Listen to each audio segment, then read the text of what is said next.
গুণামৃত গুণাবলী কীর্তন করা। ভগবানের এই অমৃত রসসুধা আস্বাদন করব।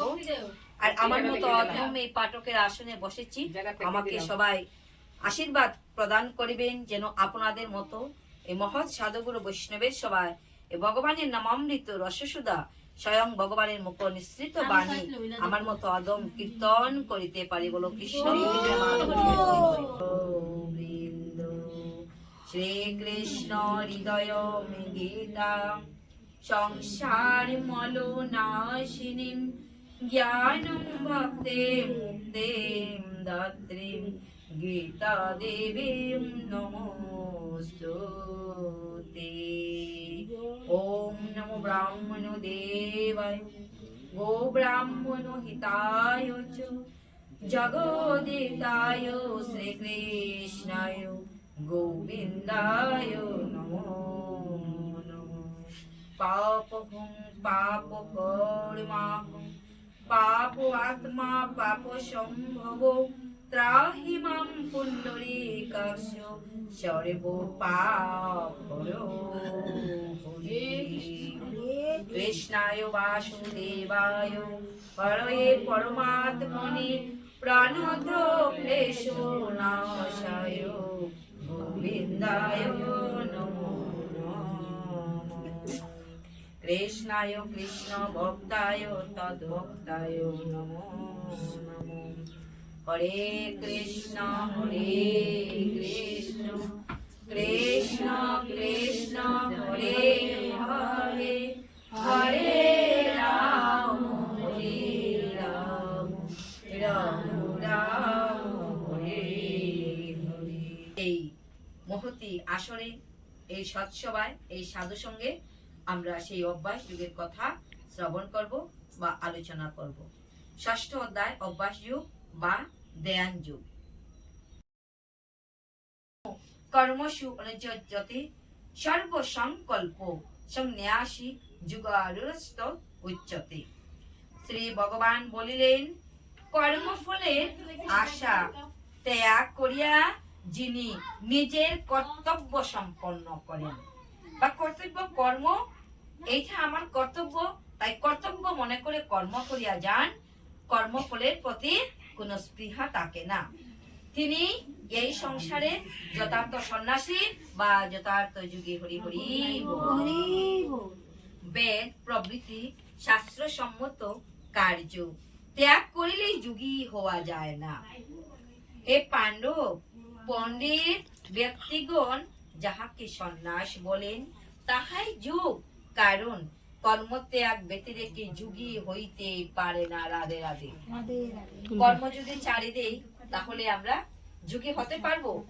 যদি পূজা আমরা করি ভগবান প্রাণ গোবিন্দের, তথাপি আমাদের কি করতে হবে? প্রত্যুষে জাগতে হবে, ভগবানকে কি করতে হবে?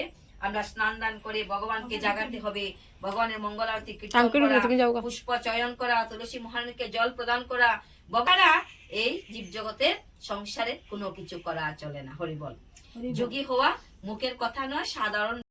ভগবান এখানে অর্জুনকে বলছে, হে অর্জুন, কর্ম কারণ কর্ম ত্যাগ ব্যতিরেকে যোগী হইতে পারে না। তাহলে আজ যে গৃহস্থ যে কর্ম করিতেছে সেটা কারণ কর্ম, কর্তা কর্ম করে বলিয়া সেটা আমরা কারণ বলিয়া থাকি। যে আজ আমার গৃহে সাধু সঙ্গে হবে, আমি ভক্তবৃন্দকে নিমন্ত্রণ করব, প্রাণ গোবিন্দকে ভোগ নিবেদন করব, আর সেই নিবেদিত প্রসাদ সকল ভক্তের হাতে দেব। হরি বল। এটা তো একটি কারণ। কারণ গোবিন্দের প্রসাদ আমি সবাইকে আমি হাতে দিতে আমি বাসনা করেছি, তৎসঙ্গে আমার অন্য কোনো বাসনা নেই। তাই বলছে, যে মুনি যুগারুর হইয়াছেন তাহার পক্ষে কর্মত্যাগী শ্রেষ্ঠ সাধনা। যুগারুর হতে হলে এই সর্বোচ্চ সিঁড়িতে উঠতে হলে নিচের সিঁড়ির কর্মগুলি করে করে ধীরে ধীরে উঠতে হয়। আর নিচের সিঁড়ির কর্ম যদি আমরা না করি তাহলে ঊর্ধ্ব সিঁড়িতে আমরা কখনোই উঠিতে পারবো না। যেমন শ্রীমদ্ ভগবত গীতার প্রথম অধ্যায় অর্জুন বিষাদ যুগ, দ্বিতীয় অধ্যায় সাংখ্য যুগ, তৃতীয় অধ্যায় কর্মযোগ। প্রথম অধ্যায় অধ্যয়ন না করে আমরা দ্বিতীয় অধ্যায়ে স্বাদ আস্বাদন করিতে পারিব না। হরি বল। তাই দ্বিতীয় স্তরে যেতে হলে প্রথম স্তর আমাদের পাড়ি দিতে হবে। তাই কর্ম ছাড়া আমরা কখনোই সেই স্তর পাড়ি দেওয়া সম্ভব নয়। তাই যারা যুগারূঢ় হইয়াছেন, যুগে আরূঢ় হইয়াছেন, তারা সে কর্ম করেই তারা যুগারূঢ় হইয়াছেন। কর্ম ব্যতিরেকে কেহই সেই যুগসিদ্ধি লাভ করিতে পারে না। যে যুগে ইন্দ্রিয় ভোগ বিষয়ে অকর্মে আসক্তি শূন্য, সর্বপ্রকার সংকল্প ত্যাগী যুগীকেই যুগারূঢ় বলে। হরি বল হরি বল। সেই যুগারূঢ় যুগের হৃদয়ে কোনো সংকল্প নেই। আজ আমরা সকল ভক্তগণ, সকল ব্রতীগণ, যে আমরা সনাতন ধর্মে কার্তিক ব্রত আমরা সবাই রেখেছি, সেই দামোদর ব্রত আমাদের একটি সংকল্প ছিল। সংক্রান্তি দিন থেকেই বা সংক্রান্তির দিন আগ থেকেই সেই সংকল্প আমরা করেছি যে হে প্রাণ গোবিন্দ, আমি তোমার শ্রীচরণে আমি সংকল্প গ্রহণ করেছি যে তোমাকে আমি জলে ফুলে ফলে আমি তোমাকে সেবা গ্রহণ করব বা আমি তোমাকে সেবা দিব। তাই তুমি আমার মতো আদমকে কৃপা বর্ষিত করো, আমি আমার সংকল্প অনুযায়ী এই দামোদর মাসে আমি দামোদর ব্রত যেন পালন করিতে পারি। এই যে আমাদের সংকল্প থাকে, তৎপশ্চাৎ আমরা সংকল্প অনুযায়ী কর্ম করি। যেদিন আমরা সেই ব্রত অনুষ্ঠান আমরা এই আমি তোমার সেবা গ্রহণ করিতে কত আমার মন অন্যমনস্ক হয়েছে, আমার সেবায় কত ভুল ত্রুটি হয়েছে, হে প্রাণ গোবিন্দ তুমি আমার মতো অদমকে কৃপা করে আমার সেই ক্ষমার জন্য তুমি মার্জনা করিয়া দিও। কারণ এটা আমাদের সংকল্প ছিল। তাই যুগারূঢ় যারা, তাদের কাছে কোনো সেই সংকল্প থাকে না, কারণ তারা যুগী হয়ে গেছেন।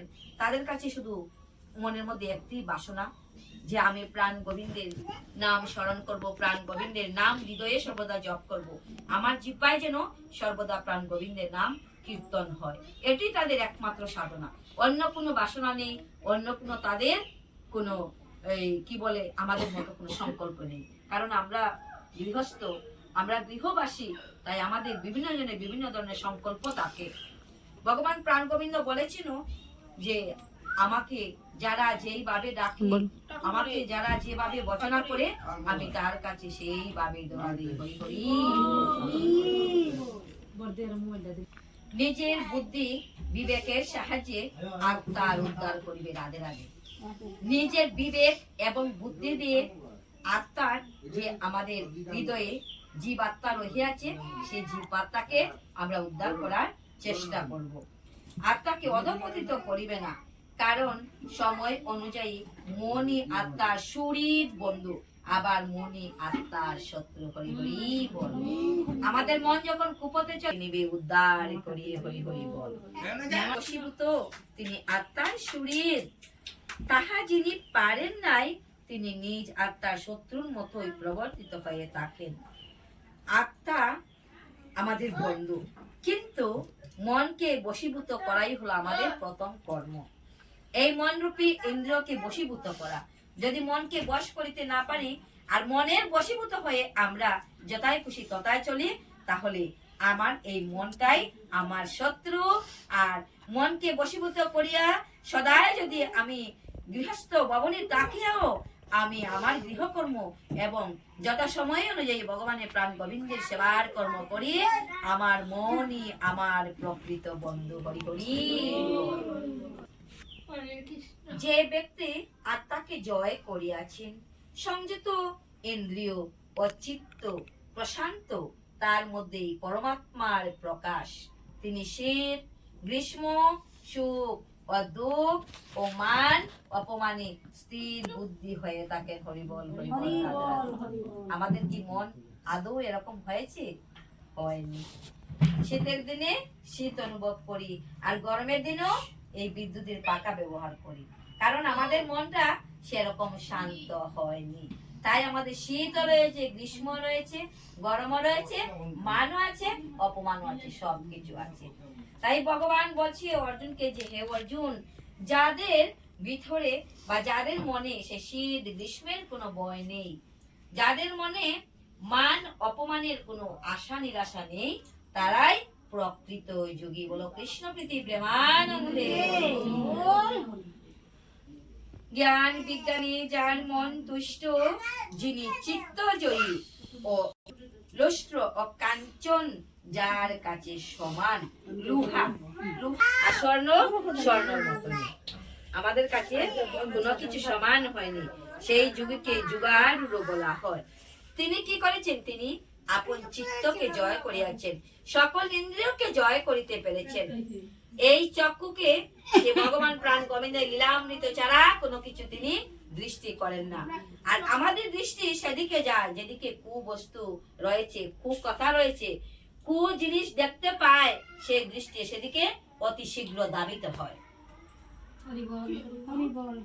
আমাদের মনটাও ঠিক সেই একই রকমের, তাই আমরা ইন্দ্রিয় জয় করতে পারিনি। সুহৃদ বন্ধু উদাসীন মধ্যস্থ দেশ্য সাধু এবং পাপীতে যিনি সমজ্ঞান করেন, তিনি শ্রেষ্ঠ পুরুষ এবং প্রশংসার যোগ্য পাত্র। বলো কৃষ্ণ প্রীতি প্রেমানন্দে। ভগবদ গীতার আজ এই 7 নম্বর শ্লোকে আমাদের বিশ্রাম হলো। আর সকল কৃষ্ণ প্রেম অনুরাগী ভক্ত বৃন্দগণ মনের আনন্দে একবার হরি বল। শ্রীমদ্ ভগবদ গীতার গুহ্য নাম আমরা সকল ভক্তগণ আপন আপন কণ্ঠে উচ্চারণ করব। ওম নমো ভগবতে বাসুদেবায়। ওম নমো ভগবতে বাসুদেবায়। ওম নমো ভগবতে বাসুদেবায়। ওম শ্রী শ্রী পরমাত্মনে নমো নমঃ। ওম শ্রী শ্রী পরমাত্মনে নমো নমঃ। আমাদের সকলের এই হৃদয়স্থিত যিনি পরমাত্মারূপী ভগবান অন্তর্যামী রূপে রয়েছেন, তাই আপন আপন মস্তক অবনত করে সেই পরমাত্মারূপী ভগবানকে প্রণতি নিবেদন জানাই। তিনি আমাদের অন্তিম কালের বন্ধু হয়ে আমাদেরকে নেবেন এই ভবসাগর পার করিয়ে। হরি হরি বল। শ্রীমদ্ ভগবদ গীতার গুহ্য নাম আমরা সকল ভক্তগণ একই সাথে একই সঙ্গে আমরা সবাই উচ্চারণ করব। গঙ্গা, গীতা, সাবিত্রী, সীতা, সত্তা, পতিব্রতা, ব্রহ্মাবলী, ব্রহ্মবিদ্যা, ত্রিসন্ধ্যা, মুক্তিগেহিনী, অর্ধমাত্রা, চিদানন্দা, ভবগ্নি, ভ্রান্তি নাশিনী, বেদত্রয়ী, পরানন্দা, তত্ত্বার্থ জ্ঞান মঞ্জুরি। নমঃ। হরে কৃষ্ণ হরে কৃষ্ণ কৃষ্ণ কৃষ্ণ হরে হরে, হরে রাম রাম রাম হরে হরে। হরে কৃষ্ণ কৃষ্ণ কৃষ্ণ হরে হরে, হরে রাম রাম রাম হরে হরে। ওম শান্তি ওম শান্তি ওম শান্তি শান্তি শান্তি। সর্বরোগ নিরাময়, সর্ববিঘ্ন বিনাশয়, সকলের মঙ্গল হোক, সকলের কল্যাণ হোক, ইহাই আমাদের ভগবানের কাছে নিত্য প্রার্থনা। বলো কৃষ্ণ প্রীতি প্রেমানন্দে।